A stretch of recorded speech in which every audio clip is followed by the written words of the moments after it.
Welcome back. A new study says global climate change could be one of the greatest national security challenges ever faced by the U.S. The report is called The Age of Consequences, and in it, a panel of security and climate specialists say that potentially catastrophic results of global climate change are comparable to the Cold War doomsday scenarios of a nuclear holocaust.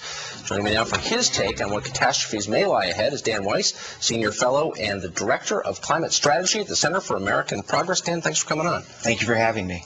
Comparable to nuclear holocaust. Holy smokes. Should we dial it back a little bit? Well, here's why people are so concerned. Because there is a feedback mechanism that if the Earth starts really thawing quickly and heating up, a lot of permanent areas that were frozen, like in Siberia, will start to release global warming pollution, and then it'll just really speed up.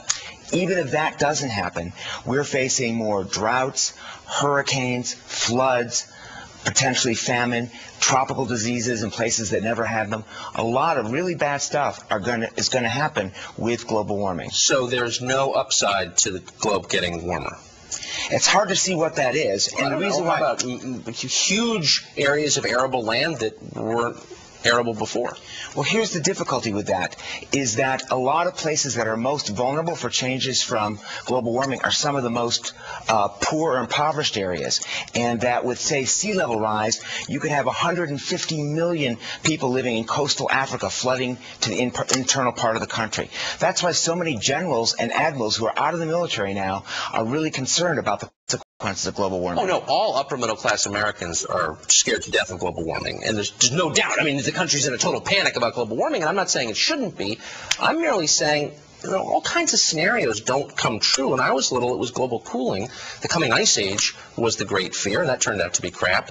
So maybe we should approach this with a little more humility, no? Here's the difference between what you learned about 30 years ago and now. Global warming has been studied by more prestigious scientists around the world than any other problem we've ever had. And they've concluded, thousands of scientists concluded, the planet's heating up, it's already started to take effect, and we're going to see these horrible consequences even if we begin to reduce emissions. The only question is, do we reduce them in time to avoid even the worst consequences? Well, here's what I buy. Obviously, the climate's heated up. A lot of smart people working on this. They seem concerned about it. Worth being concerned about, it seems to me. They can't predict with accuracy the consequences. That's a lie. They can't predict the weather tomorrow. So shouldn't we go into it saying, this is what might happen? But to go into it saying, this is what's going to happen, run for your lives, is irresponsible, isn't it? Well, here's why scientists are so worried. Things that they predicted would happen 30 years from now are happening today, like the melting of the Greenland ice sheets, like the amount of carbon dioxide that's in the atmosphere is at much higher levels than what they thought and what their models predicted. So you're right. Any predictions are going to be wrong, but so far they're happening faster than we thought, not more slowly. This is a pretty good argument, then, for just sealing the borders, isn't it? I mean, this report predicts massive population shifts. If the United States is going to protect itself, shouldn't it protect its territorial integrity, erect a wall, and just seal the borders right now?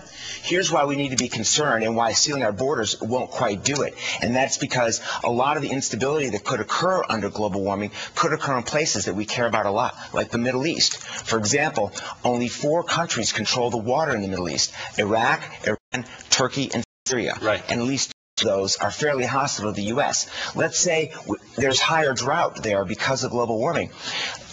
Iran could have a chokehold on the whole Middle East water supply, and that could have an impact on our oil supply, and that could affect our economy. So we can put up all the fences you want, and if there's a serious drought in the Middle East and ends up being a water war or a confrontation over water, it's going to have serious impacts. Absolutely. That's an interesting start. Still, we should build a fence, but that's interesting. Dan, thanks very much. I appreciate it. Thank you for having me.